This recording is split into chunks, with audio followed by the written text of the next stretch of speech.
منہ سے یا سانس لیتے وقت بدبو آئے تو سونف کے چند دانے چبائیں، بدبو ختم ہو جائے گی۔ سر کے بالوں کو خشکی سے بچانے کے لیے سر پر دہی میں پیاز کا رس مکس کر کے لگائیں۔ جو حضرات دبلے پتلے ہیں تو انہیں چاہیے کہ زیرہ کو پانی میں اچھی طرح ابالیں اور پانی ٹھنڈا کر کے پئیں، دبلا پن ختم ہو جائے گا۔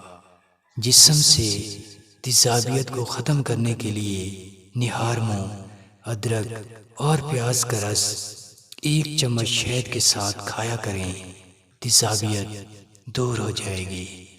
دانتوں کو سفید کرنا ہے تو نمک میں تھوڑا سا سرکہ اچھی طرح مکس کر کے دانتوں پر اچھی طرح رگڑیں، دانت بالکل چاند کی طرح چمکدار ہو جائیں گے۔